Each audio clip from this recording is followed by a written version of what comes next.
Radio USA ਸੁਣ ਰਹੇ ਸਾਰੇ ਹੀ ਮਾਨਯੋਗ ਅਤੇ ਸਤਿਕਾਰ ਤੇ ਸਰੋਤਿਆਂ ਨੂੰ ਪਿਆਰ ਸਤਿਕਾਰ ਸਹਿਤ ਨਿੱਘੀ ਜਿਹੀ ਸਤਿ ਸ੍ਰੀ ਅਕਾਲ। ਸਾਨੂੰ ਜੀਣ ਵਾਸਤੇ ਹਾਂ ਸੋ ਪ੍ਰੋਗਰਾਮ ਖਬਰ ਤੇ ਨਜ਼ਰ ਦੇ ਵਿੱਚ ਆਪ ਸਭ ਦਾ ਸਵਾਗਤ ਹੈ। ਅੱਜ 8 ਜੁਲਾਈ ਦਿਨ ਬੁੱਧਵਾਰ ਆਪਣੇ ਨਾਲ ਜੁੜ ਚੁੱਕੇ ਨੇ ਮਿੰਟੂ ਗੁਰਸਰੀਆ ਜੀ ਮਰੋੜ ਸਟੂਡੀਓਜ਼ ਤੋਂ। ਮਿੰਟੂ ਜੀ ਜੀ ਨੂੰ ਸਵਾਗਤ ਹੈ, ਸਤਿ ਸ੍ਰੀ ਅਕਾਲ। ਸ਼ੁਕਰੀਆ ਜੀ, ਸਾਰਿਆਂ ਨੂੰ ਸਤਿ ਸ਼੍ਰੀ ਅਕਾਲ ਜੀ।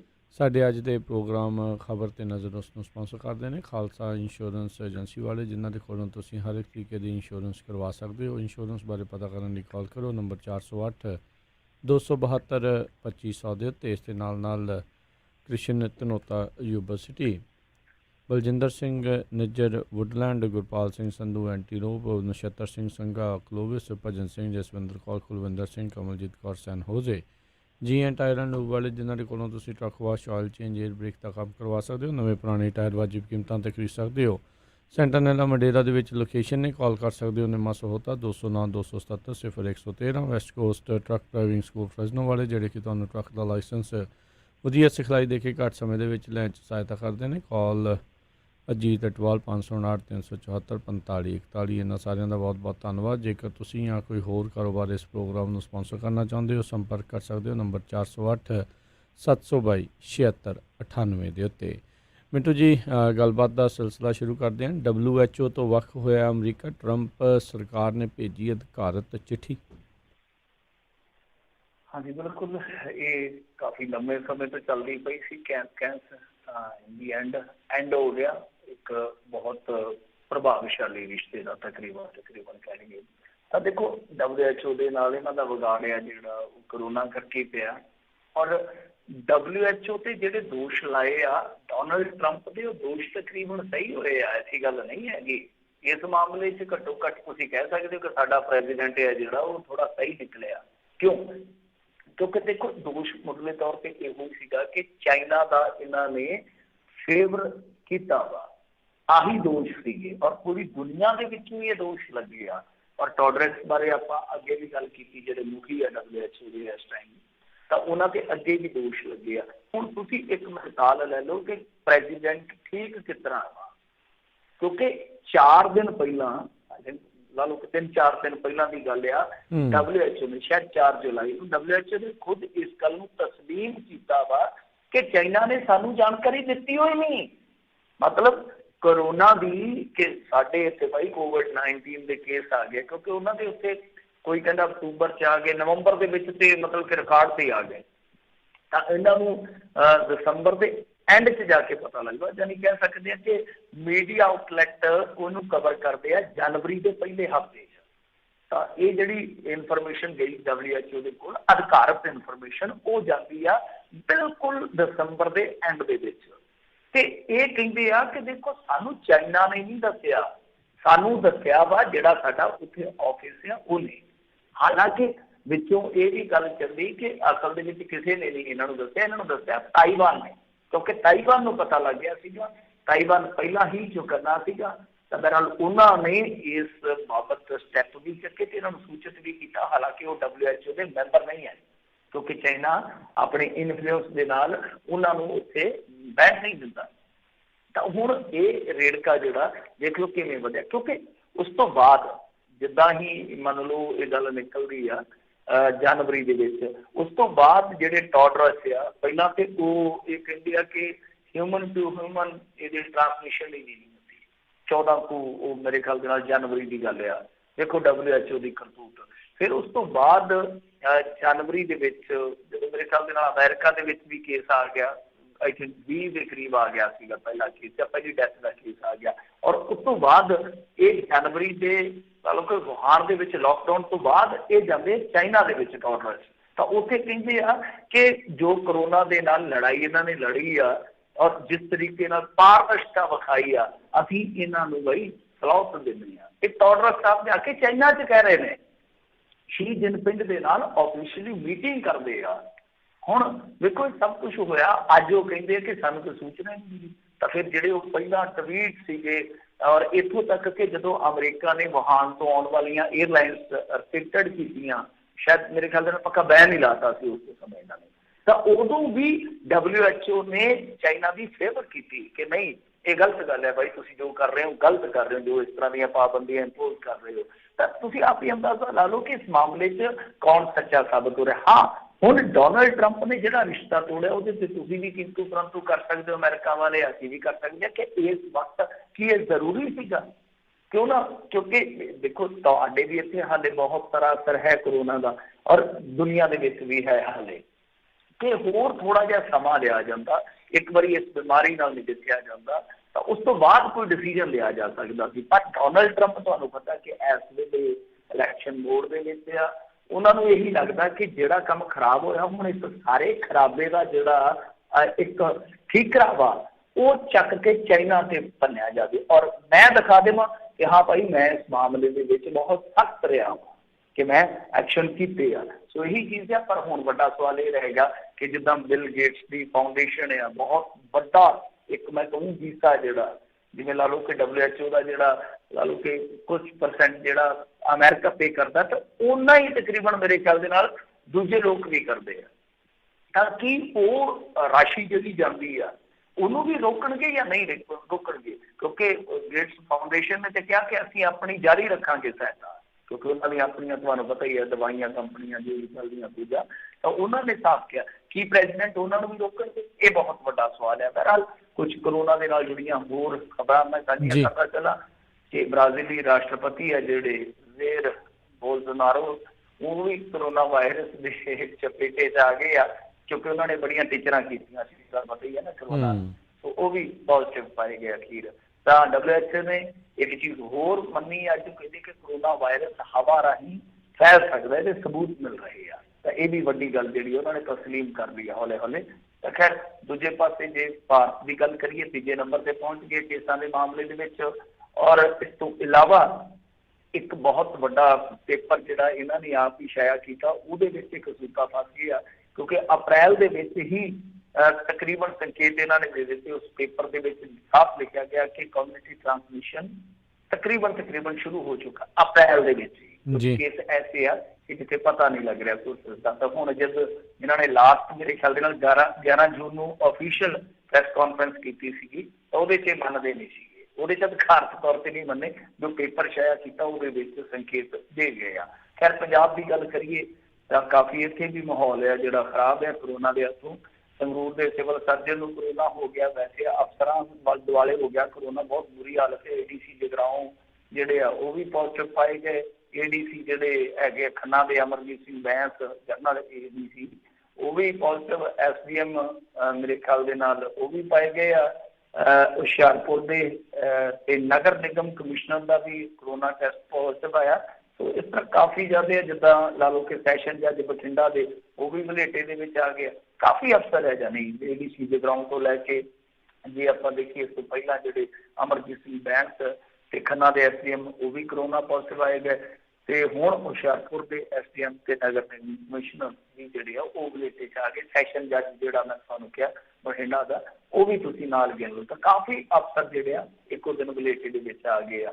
ਇਸ ਤੋਂ ਇਲਾਵਾ ਜੇ ਆਪਾਂ ਦੇਖੀਏ ਜਲੰਧਰ 'ਚ ਕਰੋਨਾ ਦੇ ਅੱਜ 71 ਮਾਮਲੇ ਆਏ ਆ। ਇਸ ਤੋਂ ਬਾਅਦ ਦੁਪਹਿਰ ਤੋਂ ਹੀ ਆ, ਮਤਲਬ ਸ਼ਾਮ ਤੱਕ ਦੇ ਅੰਕੜੇ ਇਸ ਤੋਂ ਬਾਅਦ ਵੀ ਵੱਧ ਘੱਟ ਸਕਦੇ। ਲੁਧਿਆਣਾ 'ਚ 53 ਔਰ ਇੱਕ ਮੌਤ ਵੀ ਹੋਈ ਆ। ਅੰਮ੍ਰਿਤਸਰ 'ਚ 13 ਤੇ ਇੱਕ ਮਰੀਜ਼ ਦੀ ਮੌਤ ਹੋਈ ਹੈ ਸ਼ਾਇਦ।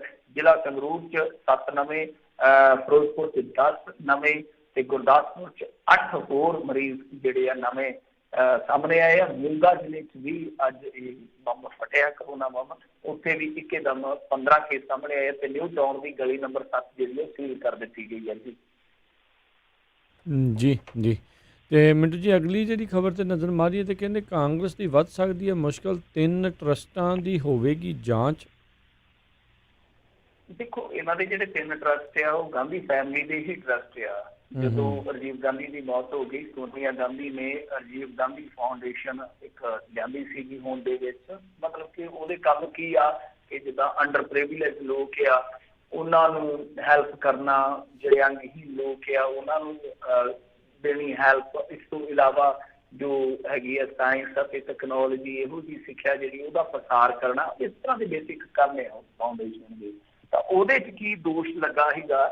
ਦੋਸ਼ ਇਹ ਲੱਗਾ ਕਿ ਜਿਸ ਸਮੇਂ ਫਾਈਨੈਂਸ ਮਿਨਿਸਟਰ ਬਣੇ ਮਨਮੋਹਨ ਸਿੰਘ, ਉਸ ਦੌਰ ਦੇ ਵਿੱਚ ਇਸ ਫਾਊਂਡੇਸ਼ਨ ਨੂੰ 100 ਕਰੋੜ ਰੁਪਈਆ ਦਿੱਤਾ ਗਿਆ। ਥੋੜਾ ਬਹੁਤਾ ਨਹੀਂ, ਉਸ ਸਮੇਂ ਦਾ 100 ਕਰੋੜ ਰੁਪਈਆ ਲਾ ਲਓ, ਅੱਜ ਤੇ ਫਿਰ ਬਹੁਤ ਜ਼ਿਆਦਾ ਵੱਡੀ ਰਕਮ ਹੋ ਜਾਂਦੀ ਆ ਤਾਂ ਉਸ ਸਮੇਂ ਕਹਿੰਦੇ ਕਿ 5 ਸਾਲ ਦੇ ਵਿੱਚ ਜਿਹੜੀ ਟੈਨਿਓਰ ਸੀਗੀ ਇਹਨਾਂ ਦੀ, ਤਾਂ ਉਸ ਸਮੇਂ ਦੇ ਦੌਰਾਨ ਇਹਨਾਂ ਨੂੰ ਇਹ ਸਾਰੀ ਰਕਮ ਜਿਹੜੀ ਆ ਉਹ ਐਲੋਕੇਟ ਕੀਤੀ ਗਈ ਆ। ਔਰ ਇਸ ਤੋਂ ਇਲਾਵਾ ਜਿਹੜਾ ਇੱਕ ਹੋਰ ਦੋਸ਼ ਲੱਗਦਾ, ਦੋਸ਼ ਇਹ ਆ ਕਿ ਇਹ ਕਹਿੰਦੇ ਆ ਮਤਲਬ ਕਿ ਜਿਹੜੇ ਭਾਰਤੀ ਜਨਤਾ ਪਾਰਟੀ ਵਾਲੇ ਲੀਡਰ ਆ, ਇਹ ਕਹਿੰਦੇ ਕਿ ਅਸਲ ਦੇ ਵਿੱਚ ਇਹਨਾਂ ਨੇ ਚਾਈਨਾ ਦੇ ਨਾਲ ਵੀ ਐਸਾ ਹੀ ਇੱਕ ਗੇਮ ਲਾਇਆ। ਗੇਮ ਕਿ ਚਾਈਨਾ ਨੂੰ ਇਹਨਾਂ ਨੇ ਆਖਿਆ ਕਿ ਭਾਈ ਜਾਓ ਦਿਓ ਸਾਨੂੰ ਦਾਨਵਾਨ ਕਰੋ, ਤੇ ਉਹਨਾਂ ਨੇ 90 ਲੱਖ ਰੁਪਈਆ ਦਿੱਤਾ। ਉਸ ਤੋਂ ਬਾਅਦ ਯਾਨੀ ਜਿਹੜਾ ਦੋਵਾਂ ਦੇਸ਼ਾਂ ਦੇ ਵਿੱਚ ਫ੍ਰੀ ਟ੍ਰੇਡ ਵਾਲਾ ਦੌਰ ਸ਼ੁਰੂ ਹੁੰਦਾ, ਉਹਦੀ ਸਟੱਡੀ ਸ਼ੁਰੂ ਹੁੰਦੀ ਆ। ਸੋ ਇਹ ਦੋ ਵੱਡੇ ਦੋਸ਼ ਹੈ ਇਸ ਮਸਲੇ 'ਚ। ਹੁਣ ਜਾਂਚ ਪੜਤਾਲ ਵਾਸਤੇ ਇਹਨਾਂ ਨੇ ਈਡੀ ਜਿਹੜੀ ਹੈ ਉਹ ਮਗਰ ਲਾ ਦਿੱਤੀ ਹੈ, ਮਤਲਬ ਕਿ ਈਡੀ ਦੇ ਅਫਸਰ ਹੁਣ ਜਾਂਚ ਪੜਤਾਲ ਕਰੂਗੇ। ਦੇਖੋ ਗੱਲ ਇਹ ਆ ਕਿ ਆਪਾਂ ਗਾਂਧੀ ਪਰਿਵਾਰ ਦੀ ਕੋਈ ਸ਼ਾਦੀ ਨਹੀਂ ਭਰ ਸਕਦੇ, ਤੁਹਾਨੂੰ ਪਤਾ ਹੀ ਹੈ ਇਸ ਦੇਸ਼ ਦੇ ਵਿੱਚ ਲੀਡਰਾਂ ਦੀ ਸ਼ਾਦੀ ਭਰਨੀ ਜਿਹੜੀ ਆ ਉਹ ਖਤਰੇ ਤੋਂ ਖਾਲੀ ਨਹੀਂ ਹੁੰਦੀ, ਸਭ ਨੂੰ ਪਤਾ ਹੀ ਆ ਆਪਾਂ ਨੂੰ। ਤੇ ਦੂਜੀ ਗੱਲ ਜਿਹੜੀ ਆ ਕਿ ਠੀਕ ਆ ਜੇ ਇਹਨਾਂ ਨੇ ਕੁਛ ਕੀਤਾ, ਤੁਸੀਂ 5 ਸਾਲ 'ਚ ਇਹਨਾਂ ਦਾ ਵਿਗਾੜਿਆ ਕੁਛ ਕਿਉਂ ਨਹੀਂ ਹੈ। ਨੈਸ਼ਨਲ ਹੈਰਾਲਡ ਦਾ ਮਾਮਲਾ ਲੈ ਲਓ, ਔਰ ਇਸ ਤੋਂ ਇਲਾਵਾ ਜੇ ਆਪਾਂ ਵੇਖੀਏ ਤਾਂ ਮਸਲਾ ਜਿਹੜਾ ਉਹ ਰਾਬਰਟ ਵਾਡਰਾ ਦਾ ਵੀ ਹੈ ਕਿ ਤੁਸੀਂ ਕੁਛ ਕਰਕੇ ਉਹ ਨਹੀਂ ਸਕੇ, ਕੀ ਕਰਦੇ ਹੋ ਤੁਸੀਂ। ਤਾਂ ਸਿਰਫ ਕਿਤੇ ਇਹ ਤੇ ਨਹੀਂ ਹੈਗਾ ਕਿ ਰਾਹੁਲ ਗਾਂਧੀ ਹੁਣ ਇੰਡੋ ਚਾਈਨਾ ਕੌਨਫਲਿਕਟ ਤੇ ਬਹੁਤ ਜ਼ਿਆਦਾ ਬੋਲਿਆ ਵਾ ਕਿ ਕਿਤੇ ਉਹਨੂੰ ਡਰਾਉਣ ਵਾਸਤੇ ਇਸ ਤਰ੍ਹਾਂ ਕੀਤਾ ਜਾ ਰਿਹਾ। ਕਿਉਂਕਿ ਥੋੜਾ ਜੇ ਆਪਾਂ ਪਿੱਛੇ ਜਾਈਏ, ਜੂਨ 1920 ਦੀ ਗੱਲ ਆ, ਮਨੀਪੁਰ ਦੇ ਵਿੱਚ ਇਹਨਾਂ ਦੀ ਸਰਕਾਰ ਡਿੱਗਦੀ ਬਚੀ ਆ। ਰਾਜ ਸਭਾ ਦਾ ਜਿਹੜਾ ਇਲੈਕਸ਼ਨ ਸੀਗਾ ਬਿਲਕੁਲ ਐਨ ਮੁਹਾਨ ਤੇ ਸੀ। ਠੀਕ ਉਸ ਵੇਲੇ ਇਹਨਾਂ ਦੇ ਬੰਦੇ ਵੀ ਟੁੱਟ ਗਏ। ਉਸ ਤੋਂ ਪਹਿਲਾਂ ਇਹਨਾਂ ਦੇ ਅਲਾਇੰਸ ਪਾਰਟਨਰ ਟੁੱਟ ਚੁੱਕੇ ਸੀਗੇ। ਕੁਛ ਕਾਂਗਰਸੀ ਜਿਹੜੇ ਆ ਉਹਨਾਂ ਦੇ ਵਿੱਚੋਂ ਇੱਕ ਦੀ ਮੈਂਬਰਸ਼ਿਪ ਰੱਦ ਹੋ ਗਈ ਸੀਗੀ। ਕੁਛ ਤੇ ਫੈਸਲਾ ਲਿਆ ਨਹੀਂ ਸਪੀਕਰ ਨੇ, ਜੇ ਲੈ ਲੈਂਦਾ ਤੇ ਉਹ ਵੀ ਕੰਮ ਇਹਨਾਂ ਦਾ ਹੋ ਜਾਣਾ ਸੀ। ਮਤਲਬ ਕਿ ਜਿਹੜੇ ਸਾਬਕਾ ਮੁੱਖ ਮੰਤਰੀ ਸੀਗੇ ਮਨੀਪੁਰ ਦੇ, ਈਬੋਬੀ ਸਿੰਘ ਜਿਹੜੇ ਕਿ ਕਾਂਗਰਸੀ ਆ, ਉਹਨਾਂ ਨੇ ਆਖਿਆ ਕਿ ਮੈਂ ਦਾਅਵਾ ਪੇਸ਼ ਕਰਨ ਜਾ ਰਿਹਾ ਕਿਉਂਕਿ ਸਾਡੇ ਕੋਲ ਸਰਕਾਰ ਬਣਾਉਣ ਜੋਗਾ ਬਹੁਮਤ ਹੈਗਾ। ਤੇ ਨਾਲ ਦੀ ਨਾਲ ਉੱਥੇ CBI ਪਹੁੰਚ ਗਈ ਮਨੀਪੁਰ ਦੇ ਵਿੱਚ, ਕਹਿੰਦੇ ਕਿ 332 ਕਰੋੜ ਦਾ ਆਪਾਂ ਤੁਹਾਡੇ ਤੋਂ ਹਿਸਾਬ ਕਿਤਾਬ ਲੈਣਾ। ਦੇਖੋ ਕਿਸ ਤਰ੍ਹਾਂ ਕੰਮ ਹੁੰਦਾ। ਉਸ ਤੋਂ ਬਾਅਦ ਉਹ ਟਿਕ ਗਿਆ, ਉਹ ਸ਼ਹਿ ਮਾਰ ਗਿਆ। ਉਸ ਤੋਂ ਬਾਅਦ CBI ਦੀ ਜਿਹੜੀ ਮੇਰੀ ਗੱਲ ਨਾਲ ਬੱਸੇ ਚੜ ਕੇ ਪਿਛਾਂ ਨੂੰ ਆ ਗਈ, ਕੋਈ ਵਿਰੋਧੀ ਨਹੀਂ ਹੋਈ। ਸੋ ਇਸ ਤਰ੍ਹਾਂ ਵੀ ਹੁੰਦਾ। ਔਰ ਦੂਜੀ ਗੱਲ ਇਹ ਆ ਕਿ ਹੁਣ ਜਿੱਦਾਂ ਆਪਾਂ ਦੇਖੀਏ ਨਾਲ ਦੀ ਨਾਲ ਇਸ ਮੁੱਦੇ ਤੇ ਜਿਸ ਤਰ੍ਹਾਂ ਦਾ ਚੱਲਦਾ ਪਿਆ ਚਾਈਨਾ ਵਾਲਾ ਮੁੱਦਾ, ਇਸ ਮੁੱਦੇ ਤੇ ਅੱਜ ਕਾਂਗਰਸ ਨੇ ਵੀ ਇੱਕ ਜਵਾਬੀ ਹਮਲਾ ਕੀਤਾ ਵਾ। ਉਹਨਾਂ ਨੇ ਅੰਕੜੇ ਦਿੱਤੇ, ਉਹਨਾਂ ਦੇ ਇੱਕ ਤਰਜਮਾਨ ਹੈਗੇ ਆ ਪਵਨ ਖੇੜਾ, ਉਹਨਾਂ ਨੇ ਆਖਿਆ ਬਕਾਇਦਾ ਕਿ 43,000 ਕਰੋੜ ਦੀ ਇਨਵੈਸਟਮੈਂਟ ਚਾਈਨਾ ਤੋਂ ਆਈ ਹੈ ਕਹਿੰਦੇ ਗੁਜਰਾਤ ਦੇ ਵਿੱਚ, ਔਰ ਢਲੋਰਾ ਦੇ ਵਿੱਚ ਜ਼ਮੀਨ ਤੱਕ ਦੇ ਦਿੱਤੀ ਗਈ ਚਾਈਨਾ ਨੂੰ। ਮਤਲਬ ਕਿ ਗੁਜਰਾਤ ਦੇ ਢਲੋਰਾ ਇਲਾਕੇ ਦੇ ਵਿੱਚ ਬਹੁਤ ਵੱਡੇ ਪੱਧਰ ਤੇ ਜ਼ਮੀਨ ਦਿੱਤੀ ਗਈ ਆ। ਤਾਂ ਇਹ ਮਾਮਲਾ ਕਿਤੇ ਨਾ ਕਿਤੇ ਇਸੇ ਚੀਜ਼ ਨਾਲ ਹੀ ਜੁੜਿਆ ਕਿਉਂਕਿ ਚਾਈਨਾ ਦੇ ਮਾਮਲੇ 'ਚ ਕਾਂਗਰਸ ਸਵਾਲ ਕਾਫੀ ਜ਼ਿਆਦਾ ਕਰ ਰਹੀ ਸੀਗੀ। ਤਾਂ ਲੱਗਦਾ ਇਹੋ ਆ ਕਿ ਮੌਕਾ ਜਿਹਾ ਤਾੜ ਕੇ ਉਹਨਾਂ ਨੇ ਆਖਿਆ ਕਿ ਥੋੜਾ ਜਿਹਾ ਇਹਨਾਂ ਨੂੰ ਸਬਕ ਸਿਖਾਉਂਦੇ ਆ। ਪਰ ਗੱਲ ਇਹ ਆ ਕਿ ਜੇ ਤੇ ਕੋਈ ਗੁਨੇਗਾਰ ਹੈਗਾ ਜਲਦੀ ਛਾਣਬੀਨ ਕਰਕੇ ਸਹੀ ਢੰਗ ਦੇ ਨਾਲ ਉਹਨੂੰ ਅੰਦਰ ਕਰਾਓ, ਕੋਈ ਚੱਕਰ ਨਹੀਂ ਹੈਗਾ। ਪਰ ਜੇ ਡਰਾਵੇ ਦੇਣ ਦੀ ਰਾਜਨੀਤੀ ਹੈ ਤਾਂ ਫਿਰ ਤੇ ਬੜੀ ਭੈੜੀ ਰਾਜਨੀਤੀ ਹੈ। ਜੀ ਜੀ ਜੀ ਬਿਲਕੁਲ। ਅਗਲੀ ਜਿਹੜੀ ਮਿੰਟੂ ਜੀ ਗੱਲ ਕਰਦੇ ਆ, ਕਹਿੰਦੇ ਢੀਂਡਸਾ ਹੋਣਾ ਨੇ ਨਵੀਂ ਪਾਰਟੀ ਦਾ ਐਲਾਨ ਤਾਂ ਜਿਹੜਾ ਜੀ ਕਰਤਾ। ਬ੍ਰਹਮਪੁਰਾ ਹੋਣਾ ਦਾ ਪਹਿਲਾ ਬਿਆਨ ਵੀ ਆ ਗਿਆ, ਲਾਤੇ ਵੱਡੇ ਦੋਸ਼ ਹੋ ਗਿਆ ਜੀ, ਬਿਆਨੋ ਬਿਆਨੀ ਕੰਮ ਸ਼ੁਰੂ। ਹਾਂਜੀ ਇਹ ਤੇ ਹੋ ਗਿਆ। ਹੁਣ ਜਿੱਦਾਂ ਕਹਿ ਲਈਏ ਨਾ ਕਿ ਸਿਆਸੀ ਤੌਰ ਤੇ ਜਿਵੇਂ ਆਪਾਂ ਕਹਿੰਦੇ ਕਿ ਵੱਖੋ ਵੱਖ ਹੋ ਗਏ ਆ, ਤੋੜ ਤੜਕੇ ਤੇ ਆ ਗਏ ਆ। ਇਹ ਸਾਫ਼ ਹੋ ਗਿਆ ਕਿ ਅਸਲ ਦੇ ਵਿੱਚ ਜੋ ਢੀਂਡਸਾ ਸਾਹਿਬ ਦੀ ਕੱਲ ਵਾਲੀ ਗੱਲ ਸੀ ਉਹ ਝੂਠੀ ਪੈ ਗਈ ਵਚਨਾਂ ਤੋਂ ਗਾਣਾ ਵੀ ਹੈਗਾ ਨਾ। ਇਹਨਾਂ ਨੇ ਕੱਲ ਕੀ ਕਿਹਾ ਸੀਗਾ ਢੀਂਡਸਾ ਬਾਪ ਬੇਟੇ ਨੇ ਕਿ ਦੇਖੋ ਜੀ ਰਣਜੀਤ ਸਿੰਘ ਬ੍ਰਹਮਪੁਰਾ ਜੀ ਨੂੰ ਅਸੀਂ ਸੱਦਾ ਦਿੱਤਾ ਸੀਗਾ, ਉਹ ਆਏ ਨਹੀਂ ਕਿਉਂਕਿ ਉਹ PGI ਦੇ ਵਿੱਚ ਜ਼ੇਰੇ ਇਲਾਜ ਨੇ। ਹੁਣ ਜਿਹੜੀ ਗੱਲ ਨਿਕਲੀ ਆ, ਗੱਲ ਇਹ ਨਿਕਲੀ ਮਤਲਬ ਕਿ ਗੱਲਾਂ ਚੋਂ ਗੱਲ ਇਹ ਨਿਕਲੀ ਆ ਕਿਉਂਕਿ ਰਣਜੀਤ ਸਿੰਘ ਬ੍ਰਹਮਪੁਰਾ ਸਾਹਮਣੇ ਆ ਗਏ। ਉਹ ਕਹਿੰਦੇ ਕਿ ਮੈਨੂੰ ਤਾਂ ਸੱਦਿਆ ਹੀ ਨਹੀਂ, ਪਰ ਮੈਂ ਇਹਨਾਂ ਨੂੰ ਪੇਸ਼ਕਸ਼ ਕਰਦਾ ਰਿਹਾ ਵਾਂ ਕਿ ਤੁਸੀਂ ਪ੍ਰਧਾਨ ਬਣ ਜਾਓ, ਸਾਡੀ ਨੁਮਾਇੰਦਗੀ ਕਰੋ, ਪਰ ਅਕਾਲੀ ਦਲ ਟਕਸਾਲੀ ਜ਼ਰੂਰ ਰੱਖੋ। ਪਰ ਉਹ ਕਹਿੰਦਾ ਕਿ ਮੇਰੀ ਪਿੱਠ ਦੇ ਵਿੱਚ ਇਹਨਾਂ ਛੁਰਾ ਮਾਰਿਆ ਕਿਉਂਕਿ ਸੇਵਾ ਸਿੰਘ ਸੇਖਵਾ ਵੀ ਇੱਧਰ ਆ ਗਿਆ, ਵੀਰ ਦਵਿੰਦਰ ਸਿੰਘ ਵੀ ਇੱਧਰ ਆ ਗਿਆ, ਤੇ ਅਜਨਾਲਾ ਤਾਂ ਪਹਿਲਾਂ ਹੀ ਤੁਹਾਨੂੰ ਪਤਾ ਉਹਨਾਂ ਨੇ ਤਾਂ ਟਿਕਾਣਾ ਉਹਦਾ ਘਰ ਬਣਾ ਰੱਖਿਆ ਕਿਉਂਕਿ ਮੁੰਡਾ ਉਹਨਾਂ ਦੇ ਹੱਥਾਂ ਚੋਂ ਨਿਕਲ ਕੇ ਫਿਰ ਦੁਬਾਰਾ ਸੁਖਬੀਰ ਸਿੰਘ ਬਾਦਲ ਉਹਨਾਂ ਕੋਲ ਚਲ ਗਿਆ। ਉਹਦੇ ਨਮੋਸ਼ੀ ਦੇ ਮਾਰੇ ਬਾਹਰ ਹੀ ਨਹੀਂ ਨਿਕਲਦੇ ਅਜਨਾਲਾ ਸਾਹਿਬ ਤੇ। ਰਹਿ ਕੌਣ ਗਿਆ ਫਿਰ? ਇਕੱਲਾ ਬ੍ਰਹਮਪੁਰਾ। ਤਾਂ ਬ੍ਰਹਮਪੁਰਾ ਹੁਣ ਉਹ ਟਕਸਾਲੀਆਂ ਤਾਂ ਮੇਰੇ ਖਿਆਲ ਦੇ ਨਾਲ ਜੇ ਆਪਾਂ ਕਹੀਏ ਇਕੱਲੇ ਟਕਸਾਲੀ ਰਹਿ ਗਿਆ, ਬਾਕੀ ਟਕਸਾਲੀਆਂ ਦਾ ਜਿਹੜਾ ਟੱਬਰ ਸੀ ਉਹ ਤੇ ਇੱਧਰ ਉੱਧਰ ਆ ਗਿਆ। ਹੁਣ ਇਹ ਆਪਸ ਦੇ ਵਿੱਚ ਉਲਝਦੇ ਪਏ ਆ। ਵੀਰ ਦਵਿੰਦਰ ਸਿੰਘ ਹੋਰੀ ਕਹਿੰਦੇ ਕਿ ਅਸੀਂ ਸਾਰੀਆਂ ਗੱਲਾਂ ਕੀਤੀਆਂ, ਗੱਲਾਂ ਖੁੱਲੀਆਂ, ਅਸੀਂ ਕੋਰ ਕਮੇਟੀ 'ਚ ਵੀ ਕਿਹਾ। ਤੇ ਸੇਖਵਾ ਸਾਹਿਬ ਕਹਿੰਦੇ, ਸੇਖਵਾ ਕੇ ਇੱਥੋਂ ਤੱਕ ਕਹਿ ਗਿਆ, ਕਹਿੰਦਾ ਜੀ ਮਾਫ਼ ਕਰੋ, ਹੈ ਤੇ ਮੇਰਾ ਵੱਡਾ ਭਰਾ ਹੈ, ਮੈਂ ਉਹਦੇ ਖਿਲਾਫ ਬੋਲਣਾ ਕੱਖ ਨਹੀਂ ਹੈ। ਨਾਲੇ ਵੇਖੋ ਬੋਲ ਵੀ ਜਾਂਦੇ ਆ, ਕਹਿੰਦੇ ਕਿ ਉਹ ਬੁੱਢਾ ਹੋਇਆ ਪਿਆ, ਹੁਣ ਉਹਦੇ ਤੋਂ ਕੰਮ ਨਹੀਂ ਸਮਝਦਾ, ਬਿਮਾਰ ਰਹਿੰਦੇ ਆ, ਤੇ ਬਾਕੀ ਪੰਜਾਬ ਨੇ ਉਹਨਾਂ ਨੂੰ ਪ੍ਰਧਾਨ ਨਹੀਂ ਮੰਨਿਆ। ਵੇਖੋ ਕਿੱਡੀ ਵੱਡੀ ਗੱਲ ਕਹਿ ਕੇ ਤੇ ਕਹਿੰਦੇ ਮੇਰਾ ਭਰਾ ਹੈ, ਉਸ ਤਰ੍ਹਾਂ ਮੈਂ ਜ਼ਾਤੀ ਤੌਰ ਤੇ ਉਹਨਾਂ ਦੇ ਖਿਲਾਫ ਕੁਛ ਨਹੀਂ ਜੀ ਬੋਲਣਾ।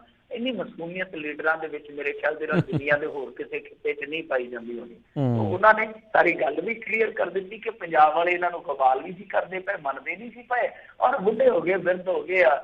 ਮਤਲਬ ਕਿ 4 ਦਿਨ ਘਰੇ, 5 ਦਿਨ ਹਸਪਤਾਲ ਦੇ ਵਿੱਚ। ਇਸ ਤਰ੍ਹਾਂ ਥੋੜੀ ਪਾਰਟੀਆਂ ਚੱਲਦੀਆਂ। ਅਸੀਂ ਆਖਿਆ ਕਿ ਪਾਰਟੀ ਉਹ ਬਦਲ ਲੈਂਦੇ ਆ, ਦਾਲੀ ਬਦਲ ਲੈਂਦੇ ਆ। ਸੋ ਉਹਨਾਂ ਨੇ ਆਹ ਗੱਲ ਅੱਜ ਰਣਜੀਤ ਸਿੰਘ ਬ੍ਰਹਮਪੁਰਾ ਬਾਰੇ ਕਹੀ ਆ। ਸੋ ਸਟੇਟਮੈਂਟਾਂ ਦਾ ਦਿਨ ਰਿਹਾ। ਢੀਂਡਸਾ ਸਾਹਿਬ ਦੀ ਵੀ ਸਟੇਟਮੈਂਟ ਆ ਗਈ। ਉਹ ਕਹਿੰਦੇ ਕਿ ਆਪਾਂ ਸਿੰਬਲ ਲਈ ਵੀ ਲੜਨਾ, ਮਤਲਬ ਕਿ ਜਿਹੜਾ ਚੋਣ ਨਿਸ਼ਾਨ ਤੱਕੜੀ ਆ, ਉਹ ਚੋਣ ਨਿਸ਼ਾਨ ਤਕੜੇ ਹੋ ਕੇ ਅਸੀਂ ਤੱਕੜੀ ਵੀ ਖੋਣੀ ਆ, ਤੇ ਲੱਗਦੇ ਹੱਥ ਜੇ ਕਾਨੂੰਨੀ ਚਾਰਾਜੋਈ ਕਰਨੀ ਪਈ ਉਹ ਵੀ ਕਰਾਂਗੇ। ਵੈਸੇ ਇਹ ਕੰਮ ਕਸੂਤਾ ਹੋ ਜਾਣਾ ਬਾਦਲ ਸਾਹਿਬ ਵਾਸਤੇ, ਕਿਉਂਕਿ ਅੱਗੇ ਕੇਸ ਚੱਲਦਾ ਇਹਨਾਂ ਤੇ 2 ਸੰਵਿਧਾਨ ਵਾਲਾ। ਔਰ ਜਿਹੜੀ ਇਹ ਤੱਕੜੀ ਸੀ ਨਾ, ਇਹ ਤੱਕੜੀ ਦਾ ਵੀ ਇੱਕ ਇਤਿਹਾਸ ਹੈ। ਮੈਂ ਵੱਟੇ ਤਾਂ ਪਤਾ ਨਹੀਂ ਕਿਹਦੇ ਕੋਲ ਇਸ ਟਾਈਮ। ਇਹ ਜਿਹੜੀ ਤੱਕੜੀ ਹੈ ਨਾ, ਇਹ ਇਹਨਾਂ ਨੇ ਬਰਨਾਲੇ ਤੋਂ ਖੋਈ ਸੀ। ਯਾਦ ਹੋਣਾ ਤੁਹਾਨੂੰ 1985 ਚ ਜਦੋਂ ਸਰਕਾਰ ਬਣੀ ਹੈ ਨਾ ਕਾਂਗਰਸੀ ਸਪੋਰਟ ਦੇ ਨਾਲ, ਉਹ ਤੱਕੜੀ ਵਾਲੀ ਸਰਕਾਰ ਬਣੀ ਸੀ। ਉਸ ਤੋਂ ਬਾਅਦ ਕੀ ਹੋਇਆ ਕਿ ਇਹਨਾਂ ਨੇ ਮਤਲਬ ਕਿ ਮਾਰ ਲਏ ਛੜੱਪੇ। ਉਸ ਤੋਂ ਬਾਅਦ ਕਾਂਗਰਸ ਨੇ ਸਮਰਥਨ ਦੇ ਨਾਲ ਥੋੜੀ ਦੇਰ ਚਲਾਈ ਸਰਕਾਰ, ਮੁੜ ਕੇ ਭੰਗ ਕਰ ਦਿੱਤੀ। ਯਾਦ ਹੋਣਾ ਤੁਹਾਨੂੰ ਕਿ ਗਵਰਨਰ ਲਾ ਦਿੱਤਾ ਗਿਆ ਬਾਅਦ ਚ। ਬਰਨਾਲਾ ਤਾਂ ਪੱਕਾ ਹੀ ਉਹਨਾਂ ਦੀ ਝੋਲੀ ਪੈ ਗਿਆ ਸੀਗਾ।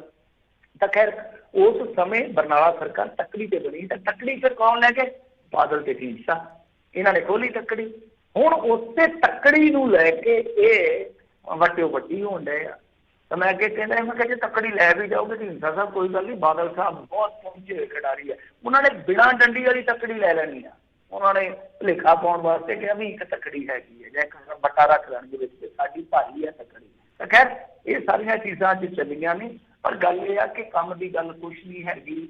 ਲੈ ਦੇ ਕੇ ਆਪਸ ਦੇ ਵਿੱਚ ਲੜੀ ਜਾਂਦੇ ਆ, ਜਾਂ ਸੁਖਬੀਰ ਨੂੰ ਬਸ ਪਿੱਟੀ ਜਾਂਦੇ, ਹੋਰ ਇਸ ਤੋਂ ਇਲਾਵਾ ਕਰੀ ਕੱਖ ਨਹੀਂ ਜਾਂਦੇ। ਤਾਂ ਖੈਰ ਦੇਖਦੇ ਆ ਅੱਗੇ ਕੀ ਬਣਦਾ। ਰੌਚਕ ਬਣਾ ਦਿੱਤਾ ਵੈਸੇ ਇਹਨਾਂ ਨੇ, ਰੌਣਕ ਮੇਲਾ ਪੂਰਾ ਬਣਾ ਦਿੱਤਾ। ਜਿੰਨੇ ਵੀ ਬਜ਼ੁਰਗ ਸੀ ਜੀ ਵਿਹਲੇ ਬੈਠੇ ਹੀ ਘਰਾਂ ਦੇ ਵਿੱਚ, ਹੁਣ ਐਨ ਕੈਮਰੇ ਇਹਨਾਂ ਦੇ ਮਗਰ ਭੱਜੇ ਫਿਰਦੇ ਆ। ਸਾਰਾ ਦਿਨ ਚੈਨਲਾਂ ਤੇ ਅੱਜ ਬਜ਼ੁਰਗ ਹੀ ਸ਼ਾਇਦ ਹੈ। ਜੀ ਜੀ। ਅਗਲੀ ਗੱਲ ਕਰ ਜਾਈਏ ਮਿੰਟੂ ਜੀ, ਤੇ ਕਹਿੰਦੇ ਜੰਮੂ ਕਸ਼ਮੀਰ ਬੋਰਡ ਦੇ ਕਾਰਜਕਾਲ ਦੇ ਵਿੱਚ 6 ਮਹੀਨੇ ਦਾ ਵਾਧਾ ਕਰੇ ਸਰਕਾਰ। ਸ਼੍ਰੀ ਅਕਾਲ ਤਖਤ ਸਾਹਿਬ ਦੇ ਜਥੇਦਾਰ ਜੀ ਦਾ ਬਿਆਨ। ਦੇਖੋ ਗਿਆਨੀ ਹਰਪ੍ਰੀਤ ਸਿੰਘ ਜੀ ਅੱਛੇ ਮੁੱਦਿਆਂ ਤੇ ਨਾ ਗੱਲਬਾਤ ਕਰਦੇ ਪਏ ਆ। ਅੱਜ ਇਹ ਜੋ ਕੱਲ ਆਪਾਂ ਗੱਲ ਕੀਤੀ ਸੀ UAPA ਦੇ ਤਹਿਤ ਨੌਜਵਾਨ ਜਿਹੜੇ ਫੜੇ ਜਾ ਰਹੇ ਆ ਜਾਂ ਹਰਾਸ ਕੀਤੇ ਜਾ ਰਹੇ ਆ, ਕੁਝ ਸਿੱਖ ਨੌਜਵਾਨ ਜਿਨ੍ਹਾਂ 'ਚ ਕੁੜੀਆਂ ਵੀ ਸ਼ਾਮਲ ਹੈ ਦੱਸੀ ਜਾਂਦੀ ਹੈ, ਤਾਂ ਉਹਦੇ ਬਾਰੇ ਵੀ ਇਹ ਬੋਲੇ ਆ ਕਿ ਗਲਤ ਆ। ਤਾਂ ਅੱਜ ਇਹਨਾਂ ਨੇ ਜੰਮੂ ਕਸ਼ਮੀਰ ਦੇ ਵਿੱਚ ਗੁਰਦੁਆਰਾ ਪ੍ਰਬੰਧਾਂ ਵਾਸਤੇ ਜੋ ਬੋਰਡ ਬਣਿਆ ਵਾ, ਉਹ ਕਿਹਾ ਕਿ ਦੇਖੋ ਉਹਦਾ ਕਾਰਜਕਾਲ ਖਤਮ ਹੋਣ ਜਾ ਰਿਹਾ ਵਾ, ਤੇ ਉਹਦੇ 'ਚ 6 ਮਹੀਨੇ ਦੀ ਜਾਂ ਤਾਂ ਤੁਸੀਂ ਐਕਸਟੈਂਸ਼ਨ ਦੇ ਦਿਓ, ਕਿਉਂਕਿ ਕਰੋਨਾ ਦਾ ਇੱਕ ਬਹਾਨਾ ਲਾ ਕੇ ਕਹਿੰਦੇ ਆ। ਹੁਣ ਦੇਖੋ ਮੈਂ ਉਹਨਾਂ ਦੇ ਬਿਆਨ ਨੂੰ ਕੋਟ ਕਰ ਰਿਹਾ, ਕਹਿੰਦੇ ਕਰੋਨਾ ਦਾ ਬਹਾਨਾ ਲਾ ਕੇ ਅਸਲ ਦੇ ਵਿੱਚ ਇਹ ਸਾਰਾ ਪ੍ਰਬੰਧ ਆਪਣੇ ਹੱਥ 'ਚ ਲਊ ਨੇ। ਮਤਲਬ ਕਿ ਉਸ ਕਰੋਨਾ ਦੇ ਦੌਰ ਦੇ ਵਿੱਚ, ਜਿਸ ਕਰੋਨਾ ਦੇ ਦੌਰ ਦੇ ਵਿੱਚ ਆਲਰੇਡੀ ਬਹੁਤ ਕੁਝ ਕਰ ਚੁੱਕੇ ਆ ਕੇਂਦਰ ਸਰਕਾਰ ਵਾਲੇ, ਇਹ ਵੀ ਇੱਕ ਕੰਮ ਕਰ ਰਹੇ ਆ ਕਿ ਜੋ ਜੰਮੂ ਕਸ਼ਮੀਰ ਦੇ ਗੁਰਦੁਆਰਿਆਂ ਦਾ ਪ੍ਰਬੰਧ ਹੈ ਉਹ ਆਪਣੇ ਹੱਥ 'ਚ ਲੈ ਰਹੇ ਆ। ਤਾਂ ਇਸ ਕਰਕੇ ਉਹ ਕਹਿੰਦੇ ਕਿ ਇਲੈਕਸ਼ਨ ਕਰਵਾਉਣ ਤੋਂ ਤੁਸੀਂ ਭੱਜ ਰਹੇ ਹੋ, ਕਹਿ ਰਹੇ ਹੋ ਕਿ ਕਰੋਨਾ ਦਾ ਕਾਲ ਆ, ਕਰੋਨਾ ਦਾ ਸਮਾਂ ਆ। ਪਰ ਜੇ ਕਰੋਨਾ ਦਾ ਸਮਾਂ ਹੈ ਤਾਂ ਤੁਸੀਂ ਉਸੇ ਬੋਡੀ ਨੂੰ ਐਕਸਟੈਂਡ ਕਰ ਦਿਓ, ਕੋਈ ਚੱਕਰ ਨਹੀਂ। 6 ਮਹੀਨੇ 'ਚ ਕਿਉਂ ਹੋਣ ਚੱਲਿਆ? ਤਾਂ ਉਸ ਤੋਂ ਬਾਅਦ ਫਿਰ ਇਲੈਕਸ਼ਨ ਹੋ ਜਾਏਗਾ। ਮੇਰੇ ਖਿਆਲ ਦੇ ਨਾਲ ਦਲੀਲ ਇਹਨਾਂ ਦੀ ਵਜ਼ਨਦਾਰ ਆ, ਤੇ ਇਸ ਦਲੀਲ ਦੇ ਨਾਲ ਮੇਰੇ ਖਿਆਲ ਦੇ ਨਾਲ ਇੱਕ ਚੀਜ਼ ਹੋਰ ਵੀ ਜੁੜਦੀ ਆ। ਅੱਜ ਜੇ ਆਪਾਂ ਫੌਰੀ ਤੌਰ ਤੇ ਵੇਖੀਏ, ਵੈਸੇ ਲੇਟ ਈਵਨਿੰਗ ਦੀ ਗੱਲ ਆ, ਦੇਰ ਸ਼ਾਮ ਦੀ ਗੱਲ ਆ, ਅੱਜ ਅਕਾਲੀਆਂ ਨੇ ਆਪਣਾ ਇੱਕ ਹੋਰ ਸਟੈਂਡ ਆ ਜਿਹੜਾ ਉਹ ਬਹੁਤ ਤਕੜਾ ਲਿਆ ਵਾ। ਸਟੈਂਡ ਕੀ ਆ ਕਿ ਇਹਨਾਂ ਨੇ ਬਿਜਲੀ ਸੋਧ ਬਿੱਲ ਦੀ ਵਿਰੋਧਤਾ ਸ਼ੁਰੂ ਕਰ ਦਿੱਤੀ ਆ। ਤੇ ਕਦੋਂ ਕੀਤੀ ਤੁਸੀਂ ਦੇਖ ਲਓ ਟਾਈਮਿੰਗ, ਕਿ ਜਦ ਢੀਂਡਸਾ ਦੀ ਪਾਰਟੀ ਬਣੀ ਹੈ। ਸੋ ਉਹਨਾਂ ਨੇ ਨਾਲ ਦੀ ਨਾਲ ਜੋ ਇਲੈਕਟ੍ਰਿਸਿਟੀ ਅਮੈਂਡਮੈਂਟ ਬਿੱਲ 2020 ਹੈ ਉਹਦਾ ਵਿਰੋਧ ਕਰਨਾ ਸ਼ੁਰੂ ਕਰ ਦਿੱਤਾ। ਇੱਕ ਬਹੁਤ ਜ਼ਬਰਦਸਤ ਮੂਵ ਹੈ ਅਕਾਲੀ ਦਲ ਦਾ। ਤਾਂ ਖੈਰ ਇਹ ਸਾਰੀਆਂ ਚੀਜ਼ਾਂ ਜਿਹੜੀਆਂ ਉਹਨੂੰ ਬੇਸ਼ੱਕ ਤੁਸੀਂ ਜੋੜ ਲਓ, ਪਰ ਜੋ ਮੇਰੇ ਖਿਆਲ ਦੇ ਨਾਲ ਜਥੇਦਾਰ ਸਾਹਿਬ ਦਲੀਲ ਦੇ ਰਹੇ, ਉਹ ਦਲੀਲ ਆਪਣੀ ਥਾਂ ਤੇ ਠੀਕ ਆ। ਜੋ ਸ਼ੱਕ ਉਹ ਜਤਾ ਰਹੇ ਆ, ਉਹ ਵੀ ਸ਼ੱਕ ਜਿਹੜਾ ਗੈਰ ਵਾਜਬ ਨਹੀਂ ਹੈਗਾ।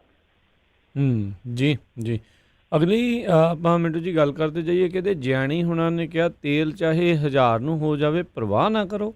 ਇਹ ਕਮਾਲ ਦੀ ਗੱਲ। ਕਿਉਂ ਨਾ ਪਰਵਾਹ ਕਰੀਏ ਜੀ? ਬੰਦਾ ਪੁੱਛੇ ਅਸੀਂ ਬੈਂਕ ਲੁੱਟੇ ਆ, ਦੱਸੋ ਉਹੀ ਗੱਲ। ਕਿਉਂ ਨਾ ਪਰਵਾਹ ਕਰੀਏ ਭਾਈ? ਤੇਰੇ ਕੋਲ ਤੇ 600-700 ਕਿੱਲਾ ਜ਼ਮੀਨ ਦਾ, ਤੂੰ ਤੇ ਆਪੇ ਪਰਵਾਹ ਨਹੀਂ ਕਰਨੀ। ਤੂੰ ਸਰਕਾਰ ਦੇ ਵਿੱਚ ਮੰਤਰੀ ਵੀ ਰਿਹਾ, ਐਸਾ ਮੰਤਰੀ ਰਿਹਾ ਵਾਂ ਜਿਹੜਾ ਉੱਥੇ ਡਾਕਟਰ ਨੂੰ ਸਸਪੈਂਡ ਕਰਾਇਆ ਕਿਉਂਕਿ ਉਹ ਤੇ ਡਿਊਟੀ ਤੇ ਹੈ ਨਹੀਂ ਸੀਗੀ। ਕਿਸੇ ਨੇ ਡਿਲੀਵਰੀ ਕੀਤੀ, ਉਹ ਬੱਚੇ ਪਤਾ ਨਹੀਂ ਲੁਧਿਆਣੇ ਦੇ ਵਿੱਚ ਕਿੰਨੇ ਮਰ ਗਏ ਸੀਗੇ, ਯਾਦ ਹੋਣਾ ਤੁਹਾਨੂੰ, ਸਰਕਾਰੀ ਹਸਪਤਾਲ ਦੇ ਵਿੱਚ। ਤੇ ਉਹ ਡਾਕਟਰ ਨੇ ਸਸਪੈਂਡ ਕਰ ਦਿੱਤੀ ਤੇ 8 ਦਿਨਾਂ ਬਾਅਦ ਸਿਫਾਰਿਸ਼ ਲੱਗ ਗਈ ਤੇ ਆਪ ਹੀ ਉਹਨਾਂ ਨੂੰ ਬਹਾਲ ਕਰਾਏ ਸਾਹਿਬ। ਤੇ ਜਦੋਂ ਪੁੱਛਿਆ ਕਹਿੰਦੇ ਕੀ ਕਰੀਏ, ਡਾਕਟਰਾਂ ਦੀ ਸ਼ਾਰਟੇਜ ਬੜੀ ਆ, ਤੇ ਉਹ ਭਾਵੇਂ ਬੰਦੇ ਮਾਰੀ ਜਾਣ, ਡਾਕਟਰਾਂ ਦੀ ਸ਼ਾਰਟੇਜ ਬਹੁਤ ਆ। ਤੇ ਇਹ ਸੱਜਣ ਸਨ ਜਿਨ੍ਹਾਂ ਨੇ ਕਿਹਾ ਸੀਗਾ ਕਿ ਦਾਰੂ ਨੂੰ ਕੋਈ ਨਸ਼ਾ ਨਹੀਂ ਹੁੰਦੀ। ਮੈਂ ਨਹੀਂ ਪੀਂਦਾ, ਨਾਲੇ ਕਹਿੰਦਾ ਕਿ ਮੈਂ ਨਹੀਂ ਪੀਂਦਾ, ਦਾਰੂ ਨਸ਼ਾ ਨਹੀਂ ਹੁੰਦੀ। ਸ਼ਰਾਬੀ ਤੇ ਅਕਸਰ ਕਹਿੰਦੇ ਆ ਕਿ ਮੈਂ 3 ਪੈਗ ਲਾ ਲਈ, ਮੈਨੂੰ ਨਸ਼ਾ ਨਹੀਂ ਹੋਇਆ ਕਈ ਵਾਰ ਹੈ। ਉਹ ਪੀਣ ਵਾਲੇ ਤੇ ਆਪ ਮੰਨਦੇ ਆ ਕਿ ਨਸ਼ਾ, ਕਹਿੰਦੇ ਆ ਕਿ ਨਹੀਂ ਮੈਂ ਪੀਂਦਾ ਨਹੀਂ, ਮੇਰੇ ਨਸ਼ਾ ਨਹੀਂ ਹੁੰਦਾ। ਖੈਰ ਚਲੋ ਇਹਨਾਂ ਦੀਆਂ ਦਲੀਲਾਂ ਬੜੀਆਂ, ਬਹੁਤ ਚਿੱਠੇ, ਬਹੁਤ ਕਿਸੇ ਨੇ ਇਹਨਾਂ ਦੇ, ਖੈਰ ਜੋ ਵੀ ਆ। ਪਰ ਜਿਹੜਾ ਇਹਨਾਂ ਨੇ ਬਿਆਨ ਦਿੱਤਾ, ਦੇਖੋ ਇੰਨੀ ਵਫਾਦਾਰੀ, ਇੰਨੀ ਜ਼ਿਆਦਾ ਅੰਧ ਭਗਤੀ ਜਿਹੜੀ ਆ, ਉਹ ਘੱਟੋ ਘੱਟ ਕਿਸੇ ਪੰਜਾਬੀ ਦੇ ਖੂਨ 'ਚ ਤੇ ਨਹੀਂ ਹੋਣੀ ਚਾਹੀਦੀ। ਬੇਸ਼ੱਕ ਚਲੋ ਇਹ ਇੱਧਰਲੇ ਇਲਾਕੇ ਦੇ ਵਿੱਚ ਆ, ਜਿਹਨੂੰ ਆਪਾਂ ਹਿੰਦੀ ਹਾਵੀ ਇਲਾਕਾ ਮੰਨਦੇ ਹਾਂ, ਇਹ ਹੋਰ ਪੱਟੀ ਵਾਲਾ ਜਿਹੜਾ ਏਰੀਆ ਨਾ, ਹਿੰਦੀ ਹਾਵੀ ਵਾਲਾ ਇਲਾਕਾ ਵਾ।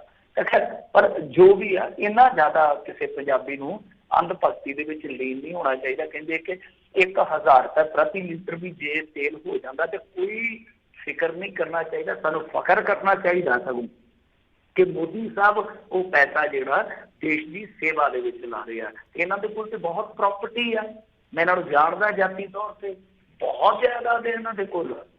ਮੈਂ ਤੇ ਜਿੰਨੀ ਕਹੀ ਉਹ ਮੇਰਾ ਤਾਂ ਅੰਦਾਜ਼ਾ ਹੈ ਕਿ ਇੰਨੀ ਕੁ ਹੋਊਗੀ, ਸ਼ਾਇਦ ਹੋ ਸਕਦਾ ਹੋਰ ਵੀ ਵੱਧ ਹੋਵੇ। ਉਹ ਜਿੰਨੇ ਕਰੋੜ ਦੀ ਹੈਗੀ ਆ, ਤੇ ਉਹ ਤੇ ਪਹਿਲਾਂ ਕਰੋ ਕਿ ਮੋਦੀ ਸਾਹਿਬ ਦੇ ਨਾਮ, ਕਿ ਹਾਂ ਭਾਈ ਚੱਕੋ, ਤੁਸੀਂ ਦੇਸ਼ ਦੀ ਸੇਵਾ ਕਰ ਰਹੇ ਹੋ, ਥੋੜੀ ਜਿਹੀ ਰੱਖ ਲਓ, ਬਜ਼ੁਰਗ ਹੋਏ ਪਏ ਆ ਤੁਸੀਂ, 10-20 ਕਿੱਲਿਆਂ ਨਾਲ ਤੁਹਾਡਾ ਕੰਮ ਚੱਲ ਜਾਣਾ, ਜ਼ਿੰਦਗੀ ਕੱਟੀ ਜਾਊਗੀ। ਬਾਕੀ ਦੇ ਦਿਓ ਸਾਰਾ ਦੇਸ਼ ਦੇ ਨਾਮ, ਗਰੀਬਾਂ ਦੇ ਨਾਮ ਕਰ ਦਿਓ।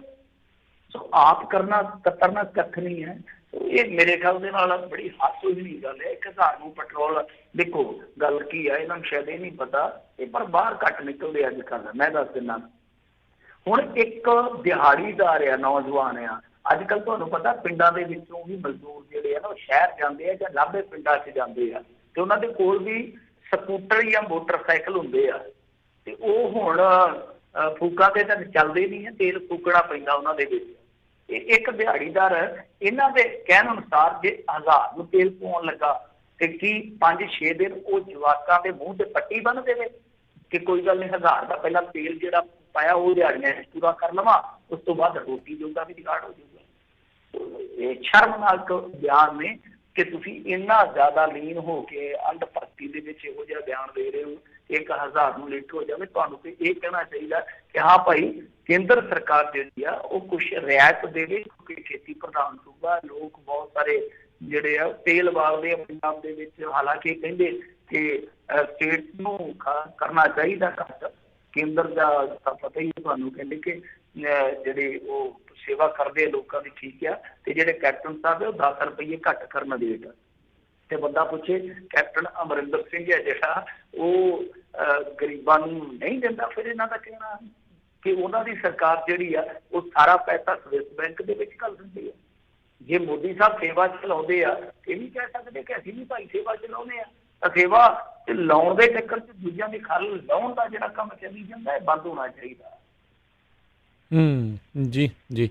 ਅਗਲੀ ਜਿਹੜੀ ਮਿੰਟੂ ਜੀ ਗੱਲ ਕਰੀਏ, ਕਹਿੰਦੇ ਹੁਣ ਕੈਪਟਨ ਦੇ ਰਾਜ ਦੇ ਵਿੱਚ ਵੀ ਰੁੜਤਾ ਪੰਜਾਬ। ਦੇਸ਼ ਦੇ 272 ਜ਼ਿਲ੍ਹਿਆਂ ਦੇ ਵਿੱਚੋਂ ਇਕੱਲੇ 18 ਇਕੱਲੇ ਪੰਜਾਬ ਦੇ ਵਿੱਚੋਂ ਹੀ।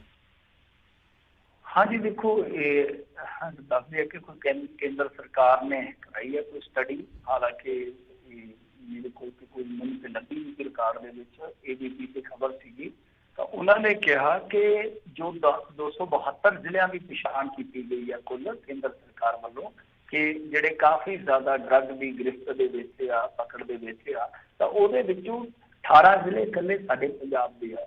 ਪਿੱਛੇ ਕੀ ਰਹਿ ਗਿਆ ਫਿਰ? ਹੁਣ ਤਾਂ ਪੰਜਾਬ ਉਜੜਦਾ ਪੰਜਾਬ ਜੋ ਵੀ ਹੈਗਾ, ਡੁੱਬਦਾ ਪੰਜਾਬ ਜੋ ਮਰਜ਼ੀ ਕਹਿ ਲਓ, ਕਿਉਂਕਿ 22 ਤੇ ਕੁੱਲ ਝੁੱਗੇ 'ਚ ਆਪਣੇ ਕੋਲ ਜ਼ਿਲ੍ਹੇ ਆ ਤੇ 22 ਚੋਂ 18 ਜੇ ਉਸ ਸਟੱਡੀ ਜਾਂ ਸਰਵੇ ਦੇ ਵਿੱਚ ਆ ਤੇ ਫਿਰ ਪਿੱਛੇ ਸਾਡੇ ਕੀ ਰਹਿ ਗਿਆ? 4 ਜ਼ਿਲ੍ਹੇ ਰਹਿ ਗਏ ਆ। ਤੇ ਉਹ ਵੀ ਸਟੱਡੀ ਕਾਹਦੀ ਆ? ਜੇ ਆਪਾਂ ਵੇਖੀਏ ਤੇ ਫਿਰ ਕੰਮ ਤੇ ਖਲੋਤਾ ਹੀ ਆ।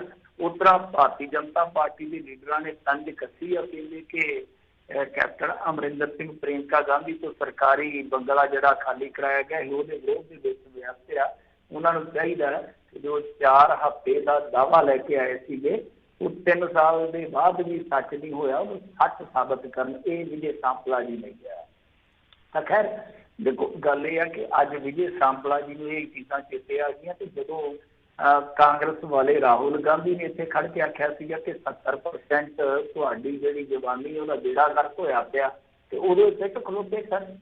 ਕੀ ਇਹਨਾਂ 3 ਸਾਲਾਂ ਦੇ ਵਿੱਚ ਹੀ ਨਸ਼ਾ ਜਿਹੜਾ ਪੰਜਾਬ ਅੰਦਰ ਆਇਆ? ਉਦੋਂ ਜਿਹੜੇ ਗੱਭਰੂ ਸੀਗੇ ਉਹ ਫੁੱਲ ਸੁੰਘ ਕੇ ਮਰਦੇ ਹੁੰਦੇ ਸੀ ਸਰੀਆਂ ਦੇ ਵਿੱਚ।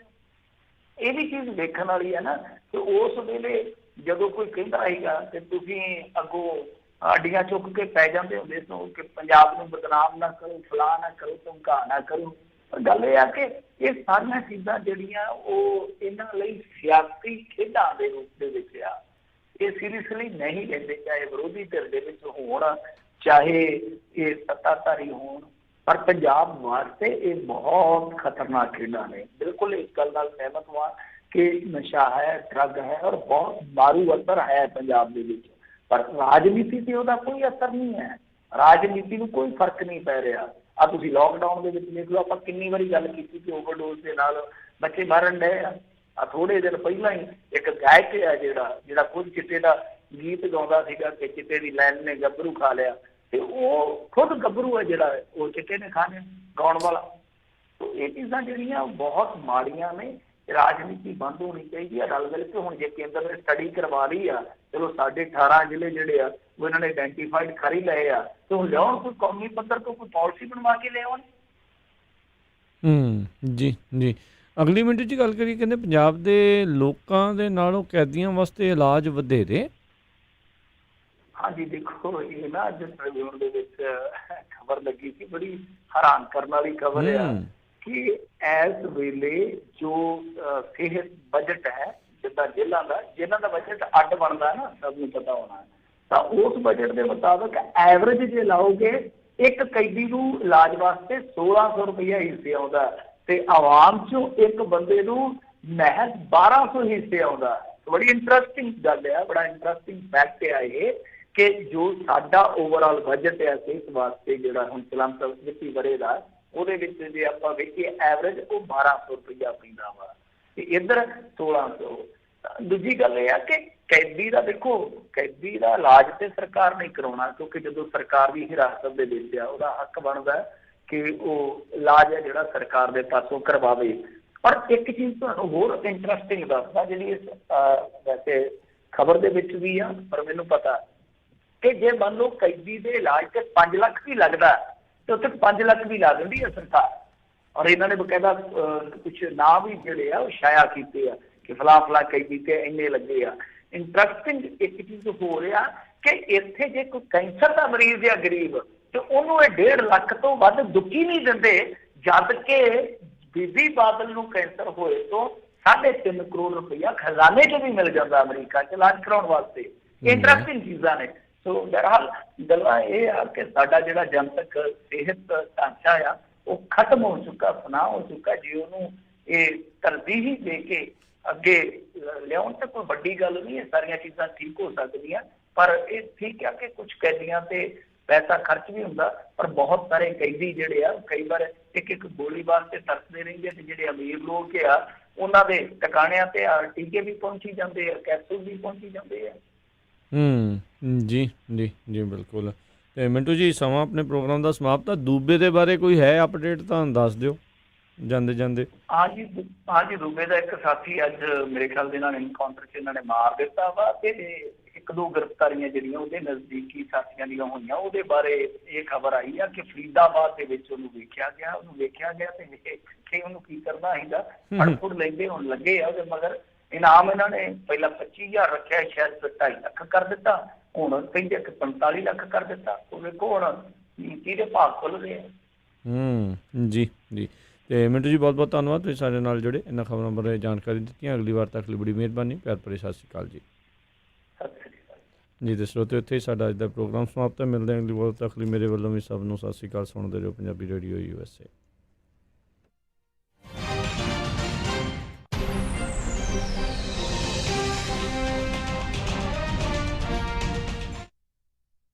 ਤੁਸੀਂ ਸੁਣ ਰਹੇ ਹੋ Punjabi radio USA, KOBO Yuba City 1450 AM, KIID Sacramento 1470 AM, KWRU Fresno 1300 AM, KLHC Bakersfield 1350 AM। Hybrid battery swap. ਪਿਛਲੇ 11 ਸਾਲਾਂ ਤੋਂ ਵੱਖ-ਵੱਖ ਹਾਈਬ੍ਰਿਡ ਕਾਰਾਂ ਜਿਵੇਂ Toyota, Nissan, Lexus, Chevrolet, Dodge, GMC, Chrysler ਤੇ ਹੋਰ ਬ੍ਰਾਂਡਸ ਦੀਆਂ ਗੱਡੀਆਂ ਲਈ ਬੈਟਰੀਜ਼ ਸਵਾਪ ਕਰਦੇ ਹਨ। ਤੁਸੀਂ ਇਹਨਾਂ ਦੇ ਕੋਲੋਂ ਨਵੀਆਂ ਜਾਂ ਰੀਕੰਡੀਸ਼ਨਡ ਬੈਟਰੀਜ਼ ਲੈ ਸਕਦੇ ਹੋ ਬਹੁਤ ਹੀ ਵਾਜਿਬ ਦਾਮਾਂ ਦੇ ਉੱਤੇ। ਇਹ ਫੇਅਰਫੀਲਡ ਦੇ 100